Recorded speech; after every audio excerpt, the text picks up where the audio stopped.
9 pagi, hari Rabu, aku berdiri di depan pintu bilik Mahkamah Syariah di Kuala Lumpur, tangan aku sejuk, jantung berdegup perlahan, dan untuk pertama kalinya, selepas bertahun-tahun, aku cuba menafikan. Aku berdepan dengan sesuatu yang selama ini hanya wujud sebagai khabar angin. Sesuatu yang dikatakan telah lama, retak di balik senyuman kami. Aku, Norin Iman Abdullah. Atau mungkin orang lebih kenal sebagai Norin Iman. Berjalan masuk tanpa banyak kata. Di sebelah aku, Raizi Razak juga diam. Seperti dua orang asing yang pernah berkongsi terlalu banyak kenangan. Menurut beberapa sumber, aku dikatakan telah memfailkan permohonan pengesahan perceraian bulan ini. Tapi saat itu, tiada siapa benar-benar tahu apa yang bermain dalam fikiran aku. Jam di dinding menunjukkan tepat 9.00. Dan setiap detik terasa seperti ditarik panjang. Perbicaraan berjalan di hadapan Hakim Syariah, Nadiah Khamis. Semuanya berlangsung tenang. Terlalu tenang, sampai aku boleh dengar bunyi kertas diselak, bunyi nafas sendiri, bunyi langkah kecil di luar pintu. Dan dalam diam itu, aku teringat satu perkara kecil, satu gambar lama, yang pernah aku muat naik, kemudian aku padam tanpa sebab. Orang mula bertanya, kenapa tiada lagi gambar bersama? Kenapa tiada lagi caption penuh cinta? Dan waktu itu aku hanya tersenyum, mengatakan semuanya baik-baik saja. Ogos tahun lalu, aku masih berkata, ku masih. Hubungan kami baik, aku hanya memilih untuk lebih privasi, tapi hari ini, aku berdiri di sini, seolah-olah semua pilihan itu membawa aku ke saat ini. Tanpa peguam, tanpa penjelasan, hanya aku dan dia. Duduk di dua sisi yang berbeza. Masa bergerak perlahan hingga ke 1.30 tengah hari. Ketika kami melangkah keluar, kamera sudah menunggu. Suara wartawan mula memanggil nama aku. Tapi aku tidak berhenti. Aku tidak tahu apa yang harus dijelaskan. Kerana kadang-kadang, apa yang berlaku dalam sebuah perkahwinan tidak pernah benar-benar boleh diterjemahkan dengan kata-kata. Dan aku masih ingat satu ayat yang dia ucapkan. Ringkas, hampir seperti gurauan. Senyumlah, aku cuma lapar. Dan dia terus berjalan pergi, meninggalkan aku berdiri di situ, dengan begitu banyak perkara yang tidak pernah sempat dijelaskan. Dan mungkin tidak akan pernah dijelaskan sementara di luar, kota masih sibuk seperti biasa. Dan di dalam diri aku, sesuatu yang lama, perlahan-lahan, mula terasa kosong. Aku selalu dikenali sebagai Norin Iman Abdullah, seorang pelakon, seorang influencer, seorang wanita yang kelihatan mempunyai segalanya.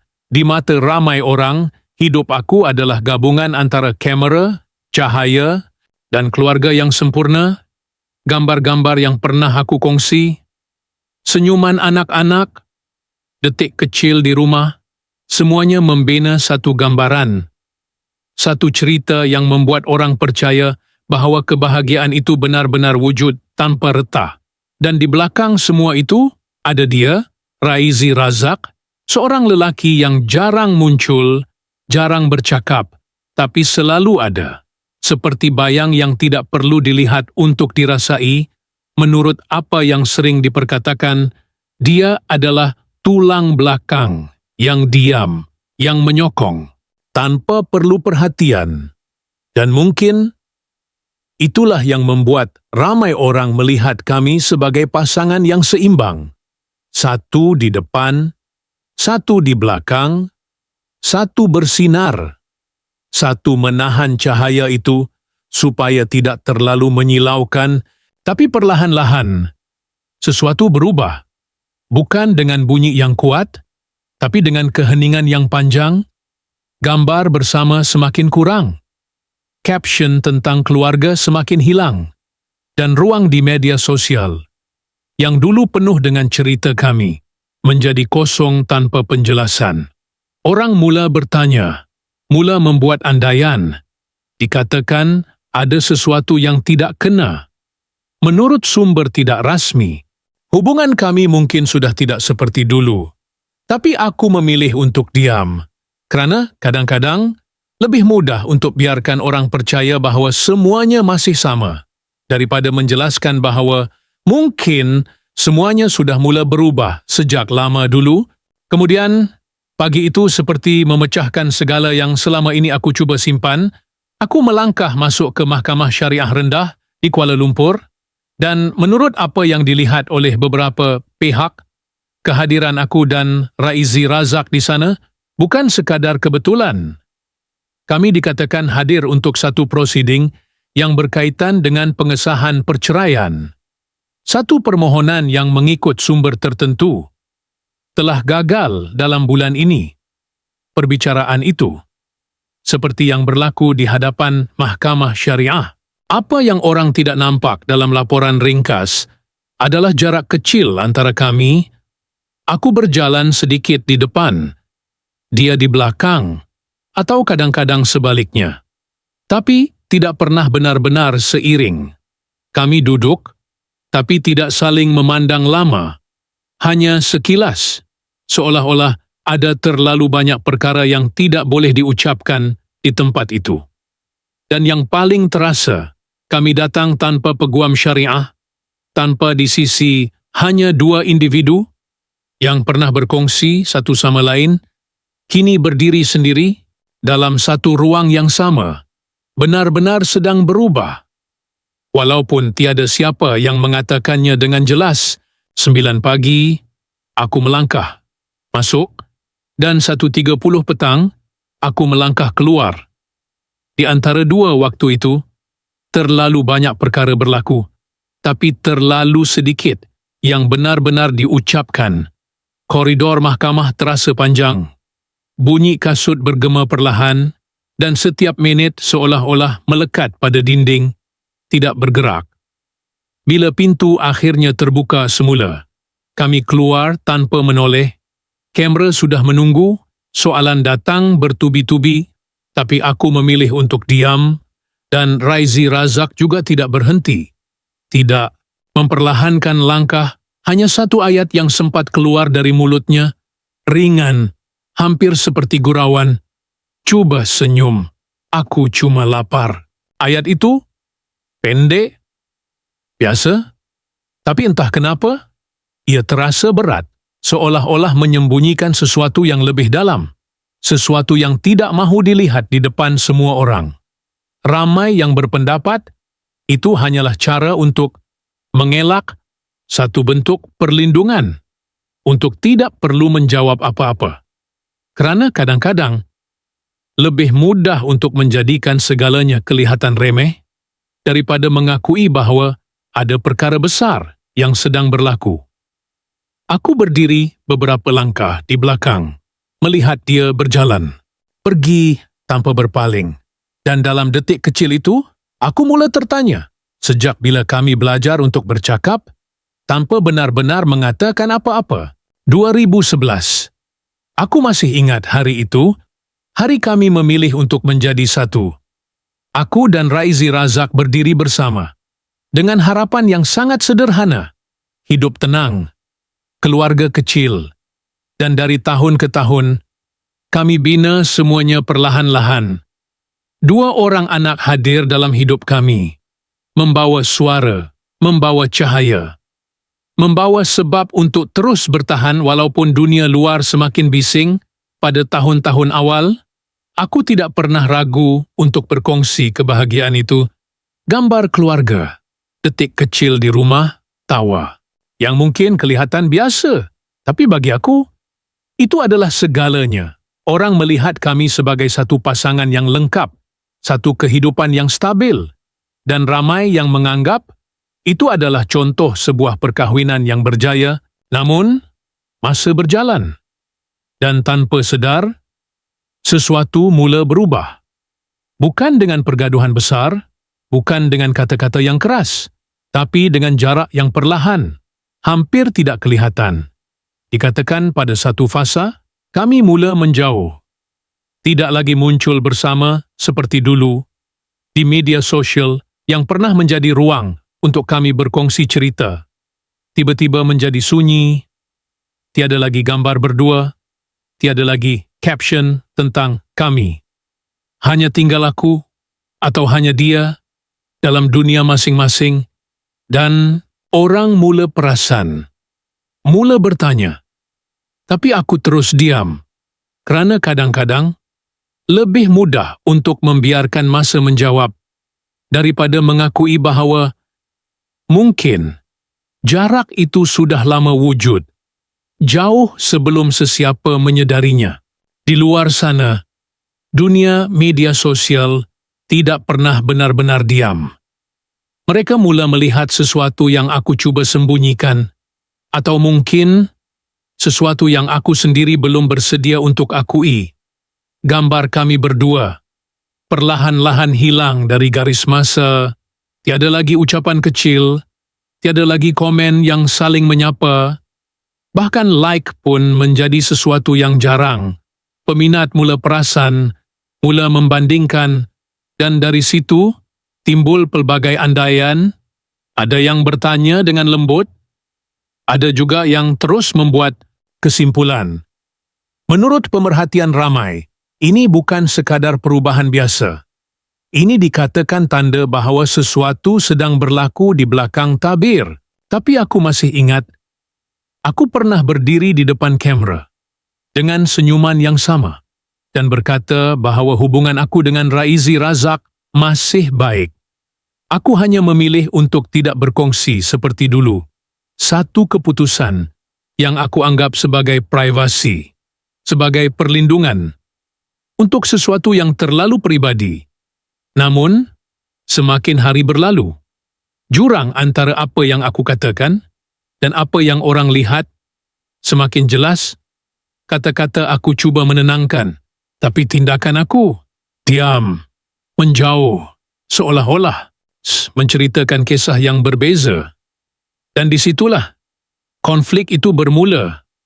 Bukan antara aku dan dia, tapi antara apa yang aku tunjukkan kepada dunia dan apa yang sebenarnya sedang berlaku dalam diam. Dan sejak itu, semuanya bergerak lebih laju.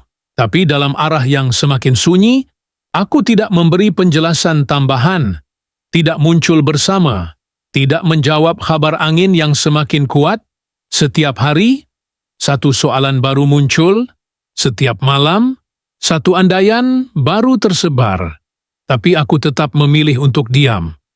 Seolah-olah dengan tidak berkata apa-apa, semuanya akan kembali seperti biasa.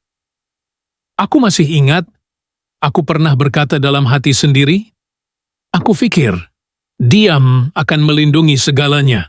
Aku percaya, jika aku tidak membuka ruang, tiada siapa akan benar-benar tahu apa yang sedang berlaku. Tapi perlahan-lahan, aku sedar, ada sesuatu yang berubah di luar kawalan aku.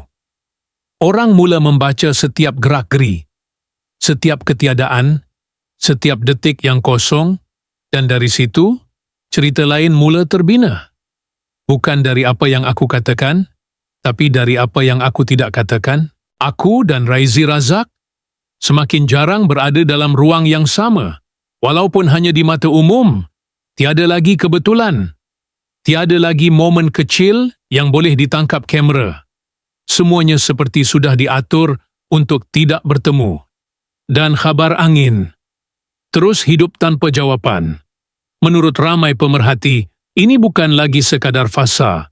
Ini adalah sesuatu yang lebih dalam, lebih jauh, dan lebih sukar untuk disembunyikan. Kerana akhirnya, aku mula faham satu perkara. Ada hal-hal semakin kita diam, semakin jelas ia retak. Dan akhirnya, aku kembali ke hari itu. Hari yang terasa seperti garis pemisah antara semua yang pernah kami bina dan semua yang tidak sempat kami selamatkan di Kuala Lumpur. Aku berdiri tidak jauh dari Raizi Razak, cukup dekat untuk melihat wajahnya dengan jelas, tapi cukup jauh untuk tidak benar-benar merasainya lagi. Pandangan kami sesekali bertemu, Singkat, cepat dialihkan. Seperti ada sesuatu yang terlalu berat untuk ditahan. Walaupun hanya beberapa saat, langkah kami tidak seiring. Aku, berhenti, dia terus berjalan, atau dia berhenti. Aku memilih untuk tidak menoleh. Semuanya kecil, tapi terasa begitu jelas, begitu nyata. Kami datang tanpa peguam. Tanpa sesiapa di sisi, hanya 2 orang yang pernah berkongsi hidup. Kini berdiri sendiri dalam ruang yang sama, dan dalam keheningan itu, aku mula faham sesuatu yang tidak pernah diajar oleh sesiapa. Bahawa tidak semua perkahwinan berakhir dengan pertengkaran, tidak semua luka datang dengan suara yang kuat. Ada yang berakhir dengan perlahan, dengan diam, dengan jarak yang semakin panjang, sehingga satu hari kau sedar, engkau dan dia masih berada di tempat yang sama, tapi hati sudah lama tidak lagi berada di situ. Dan mungkin itulah yang paling sukar untuk diterima bila sebuah perkahwinan tidak runtuh kerana satu peristiwa, tetapi kerana terlalu banyak perkara kecil yang dibiarkan diam terlalu lama. 1:30 petang, pintu mahkamah terbuka, dan aku melangkah keluar perlahan. Cahaya di luar terasa lebih terang dari biasa. Suara kamera, suara wartawan, semuanya bercampur menjadi satu bunyi yang jauh, seolah-olah tidak benar-benar sampai ke telinga aku. Aku tahu mereka menunggu jawapan, menunggu satu ayat, satu penjelasan. Tapi aku tidak berhenti. Aku hanya berjalan, tanpa menoleh. Di sebelah sana, Raizi Razak juga melakukan perkara yang sama. Kami keluar dari tempat yang sama, tapi seperti menuju ke dua arah yang berbeza. Tiada kata, tiada reaksi, hanya langkah yang semakin menjauh. Dan dalam detik itu, semuanya terasa perlahan, seolah-olah masa sendiri tidak pasti harus bergerak ke depan atau kekal di situ. Menurut apa yang dapat dilihat, tiada apa yang benar-benar disahkan, tiada keputusan yang diumumkan dengan jelas, hanya keheningan yang lebih berat daripada apa-apa jawapan. Dan aku berdiri seketika sebelum akhirnya masuk ke dalam kereta. Tangan aku masih sejuk, fikiran aku kosong, kerana dalam hati aku ada satu perasaan yang sukar dijelaskan. Semuanya seperti sudah berhenti, tapi entah kenapa masih belum benar-benar berakhir. Malam itu, aku pulang, sebuah bilik, lampu kuning masih menyala, sebuah kerusi kecil diletakkan di tepi tingkap. Aku duduk di situ, tanpa membuka telefon, tanpa berani melihat kembali apa-apa yang pernah aku simpan. Di atas meja ada 2 cawan, satu daripadanya sudah lama sejuk, seperti menunggu sesuatu yang tidak akan kembali. Di sebelahnya, sebuah gambar keluarga. Masih lengkap, masih ada 4 orang. Senyuman itu masih jelas, seolah-olah masa tidak pernah bergerak.